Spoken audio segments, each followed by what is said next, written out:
Doutor, doutora, se você já se perguntou se essa seria a melhor hora para começar a investir, nesse vídeo eu vou te explicar tudo o que você precisa saber para definir quando que é a hora correta de você realmente aplicar o seu dinheiro e se comprometer com um plano de longo prazo para poder se aposentar. Eu sei que esse tipo de decisão é muito confusa, envolve muita coisa, tanto questões pessoais, se você vai comprar um imóvel, um carro, se você vai investir na carreira, se você vai fazer aplicações na bolsa de renda fixa, como também envolve questões técnicas, envolve questões de se o mercado está atrativo hoje para investir ou não. Então a gente vai abordar esses dois pontos de vista, tanto do ponto de vista pessoal do médico, como do ponto de vista técnico do mercado de investimentos hoje e nos próximos anos. Então, resumindo, a gente vai responder a pergunta se vale a pena iniciar hoje ou se é melhor esperar um pouquinho mais. Meu nome é Lucas Wilson, analista CNPI, consultor financeiro para médicos e, sem mais delongas, vamos para o vídeo. Então, o primeiro ponto que é importante a gente sempre analisar é o momento de vida. O primeiro requisito para você investir é você poupar uma parte da renda. Você já consegue poupar uma parte da renda? 5%, 10%, 15% da renda? Se você ainda não tem essa organização, inclusive eu recomendo que você clique depois nesse vídeo aqui que vai ensinar você a se organizar para conseguir poupar mais. Mas se você já poupa, você deve começar a direcionar esse valor primeiro para uma reserva de emergências.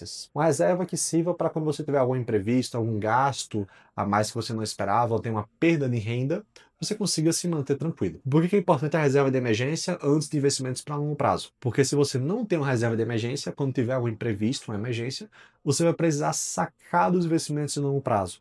E às vezes isso aí corta pela raiz o retorno que você poderia ter. Então por isso que sempre quando pensa em investimento a longo prazo, tem que ser um planejamento 360 graus, que envolve também reserva de emergência, justamente para dar esse apoio, essa solidez no curto prazo. Mas aí vem uma dúvida, Luca, eu estou começando a montar a minha reserva. Detalhe, o correto numa reserva é você ter pelo menos ali, detalhe, o correto numa reserva é você ter pelo menos ali 4, 5, 6 meses do seu custo de vida guardados. Mínima ali para você estar tranquilo para poder investir para longo prazo. Mas o ideal mesmo é ter entre 6 a 12 meses de custo de vida guardado. Então, se você gasta, por exemplo, 10 mil, 15 mil, multiplica isso por 6 a 12 vezes, que você vai ter ali o nível de reserva ideal. Mas já com 3, 4, 5 já dá para começar a trabalhar. Então, meu conselho seria o seguinte: Luca, eu estou começando a montar minha reserva, ela não está completa ainda. Você acha que eu posso começar a investir para longo prazo ou eu espero completar 100% a reserva primeiro? Depende do nível de reserva. Se você tem só um mês de reserva guardado, pode ser que valha a pena mais você priorizar um pouquinho mais durante mais alguns mesezinhos, aumentar essa reserva. Mas se você já tem a partir de 3 meses de reserva, né, se você gasta, por exemplo, 15 mil, já tem 45 ali guardados, aí beleza, já dá para você começar a investir para longo prazo, mas naturalmente, assim, dos, por exemplo, 5 mil que você poupe no mês, você joga ali 2,5 para reserva e 2,5 para longo prazo. Então você vai dar uma prioridade grande para a reserva de emergência durante um tempo, até ela chegar naquele patamar ali de 6 meses. Aí você pode diminuir um pouco mais, né, esse valor mensal que você aporta nela. Então, resumindo, é um escalonamento. No início, o foco total tem que ser a reserva.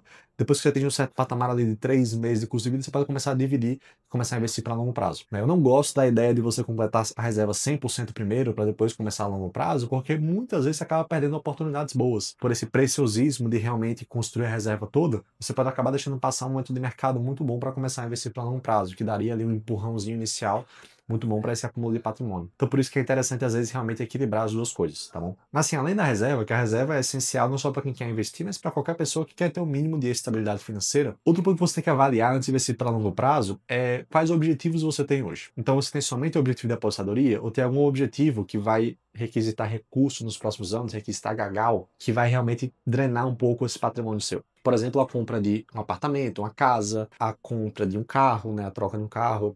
Por exemplo, uma residência médica, que querendo ou não, isso acaba sendo um gasto porque você tem uma diminuição de renda. Então, você tem outras prioridades a médio prazo para os próximos 2, 3, 4, 5 anos. O importante é você também avaliar isso, principalmente na parte de carro e de residência. Porque nesses dois, o ideal muitas vezes é você, em vez de investir para longo prazo, é juntar uma reserva para esses objetivos especificamente, para você não precisar pegar em financiamentos, empréstimos durante esse período. Falando de compra de imóvel, isso é uma adesão muito mais pessoal. Eu digo sempre que quando você vai decidir comprar um imóvel para morar, o importante é você sempre levar em consideração se você se vê morando naquele local durante 10 a 15 anos. Porque na compra do imóvel existem muitas taxas envolvidas. Existe a corretagem ali do corretor de imóveis, existe taxa de cartório, de prefeitura, e quem fica comprando e vendendo imóveis com muita frequência, se mudando muito, acaba perdendo muito patrimônio nessas taxazinhas. Então, falando da parte financeira da compra do imóvel, é importante que você mantenha a longo prazo, residindo ali. Então, assim, se você está num momento de vida legal, onde você já consegue ter uma renda estável, já tem família, quer se fixar naquele local, encontrou o imóvel dos sonhos, cara, vai fundo, compra mesmo, acaba sendo também um tipo de investimento, porque você não vai ter mais aquele gasto com moradia. Excelente. Agora, qual o erro que eu vejo muitos médicos cometerem? É estar no início de carreira, é não ter essa previsibilidade ainda, é muitas vezes comprar um lote, comprar uma casa ali porque ficou emocionado com o discurso do corretor. Às vezes pensa até em se mudar, mas comprou um imóvel em outra cidade. E esse acaba sendo um erro financeiro gigantesco. Vai te atrasar durante muitos anos para sua aposentadoria, para seu acúmulo de patrimônio, vai ficar drenando muito recurso seu. E se você é jovem e está incerto sobre o caminho que vai seguir, também não se comprometa com a compra do imóvel, seria meu conselho também. Porque a compra do imóvel talvez seja a decisão financeira mais importante que você vai fazer na sua vida. Vai ser uma decisão financeira de centenas de milhares de reais, até mais de milhão. Então, é uma decisão para quando você tem certeza de que quer fazer aquilo. Se você não tem certeza, foca para longo prazo, foca em investimentos que você pode resgatar também, caso mude de ideia.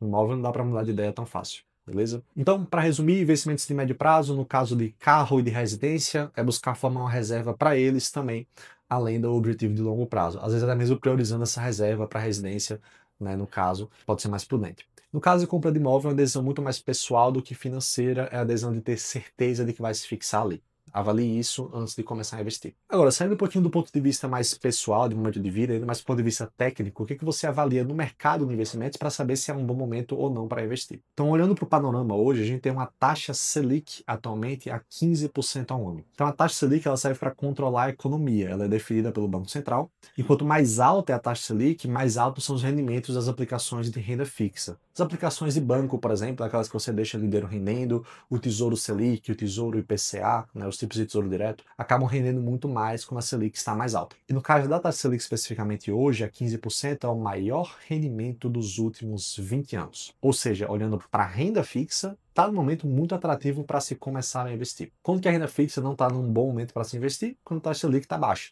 2021, por exemplo, a taxa Selic chegou a ficar em 2% ao ano, rendimento muito ruim. Em 2019, ela rendia ali em torno de 4,5% ao ano, 6%. Também um rendimento nada bom. Então, olhou para a renda fixa, que são os investimentos mais conservadores, o momento ideal é quando a taxa Selic está mais alta. Só que assim, hoje, eu também gosto muito de olhar do ponto de vista global. Você é um investidor brasileiro, sim, mas que hoje tem acesso a investimentos no mundo todo. Então é bom também olhar para o rendimento da renda fixa em dólar, muitas vezes. Porque pode ocorrer momentos que o dólar acaba impactando muito o nosso custo de vida aqui no Brasil. Custo de alimentos, medicamentos, carro, gasolina, viagens também. Então vai ter momentos que, por exemplo, a Selic aqui no Brasil vai estar baixa, vai estar rendendo mal, mas lá fora a renda fixa americana pode estar rendendo bem. Tá? Então hoje você consegue acessar investimentos americanos pelo Banco Inter, pelo C6, pelo BTG. Inclusive, aproveitando, eu fiz esse vídeo aqui que vai aparecer no card na tela, justamente comentando sobre as melhores corretoras brasileiras. Então, caso você queira escolher por onde vai investir, depois clica nesse vídeo que você vai ter essas todas as informações que eu estou comentando aqui, tá? Em mais detalhe. Então hoje você consegue investir em dólar tranquilamente, e pode ser uma saída, uma alternativa para quando a renda fixa brasileira estiver rendendo mal. É bom levar em consideração isso também, porque é praticamente a mesma coisa, hoje é a mesma facilidade. Então olhou para a renda fixa, taxa de juros brasileira, mas também a americana hoje em dia também dá para acessar bem fácil. E falando de renda variável, né, das ações, fundos imobiliários, esse tipo de investimento ele acaba se desvalorizando muito quando a Selic está mais alta.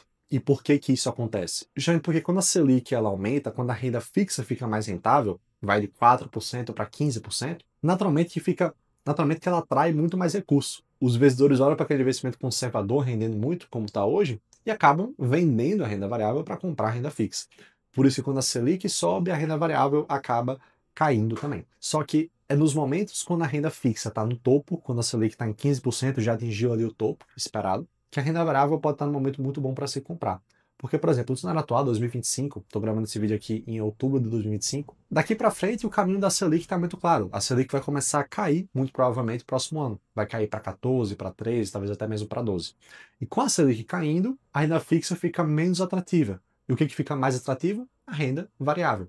Então, quando a Selic cai, a tendência é a renda variável, as ações e fundos imobiliários subirem. Ou seja, para quem é mais conservador, é muito interessante sim investir na renda fixa, na Selic, quando ela está alta. Mas para quem quer experimentar rendimentos superiores com mais potencial, faz sentido muitas vezes estar aplicando na renda variável em momentos que a Selic está alta, mas está para cair. Basicamente, que é o momento que a renda variável se valoriza mais. Mas qual é o pior momento para investir em renda variável? É quando a Selic está muito baixa e vai começar a subir, que a renda variável vai começar a cair. Ou seja, de modo geral, é você avaliar principalmente tanto a renda fixa como a renda variável, a direção que a Selic vai tomar nos próximos meses e anos. Então, se a gente tem uma Selic crescendo, subindo, a renda fixa pode ser uma excelente opção. Agora, se você percebe que a Selic vai começar a cair, a renda variável pode ser uma alternativa muito mais interessante e com um potencial excelente. Quando eu digo excelente, é excelente mesmo. Por exemplo, 2016 para 2019, 2020, a Bolsa Brasileira quase triplicou no período do preço, justamente com essa queda da Selic que aconteceu.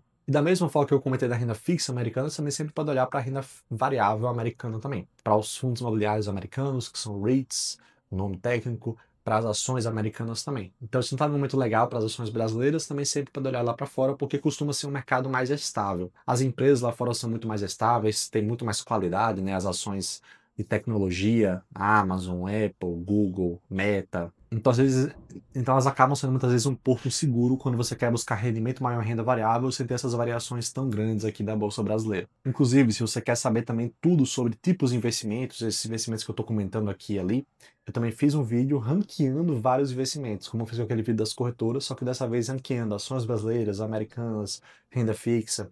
Clica depois desse card na tela para também conferir esse outro vídeo, onde eu explico brevemente quais investimentos eu considero melhores do que outros. Então, para concluir, se eu fosse montar hoje uma checklist de pontos para definir, então, para concluir, se eu fosse montar uma checklist para você seguir, para te ajudar a definir se é um momento bom para investir ou não. Primeiro, você já poupa uma parte da renda? Segundo, quantos meses de reserva você já tem acumulados? Mais de 3 meses? Terceiro, tem algum outro objetivo de médio prazo que vai surgir nos próximos anos, que pode acabar drenando muito recurso? Quarto, qual é o caminho da Selic para os próximos meses e anos? No caso, atualmente, o caminho é queda. Então pode ser bem interessante tanto a renda fixa brasileira, mas principalmente a renda variável brasileira. Quinto, cuidado com a Selic muito baixa na parte de renda variável brasileira. Pode ser um investimento muito arriscado nesses períodos. E por fim, se você precisa de mais ajuda para montar esse plano e até para escolher os investimentos que você vai aplicar, a gente também oferece nossas consultorias financeiras gratuitas esse mês. São reuniões de 30 minutinhos com eu e minha equipe, onde nós ajudamos você, numa reunião individual, a montar, a escolher esses investimentos que você vai fazer para longo prazo, para a sua aposentadoria. Então, se você sente que precisa dessa ajuda para poder iniciar, clica no link da descrição, que é gratuita a reunião, e você pode aproveitar as orientações mais próximas da gente. Se você gostou desse vídeo, deixe seu like e te vejo no próximo. Tchau, tchau.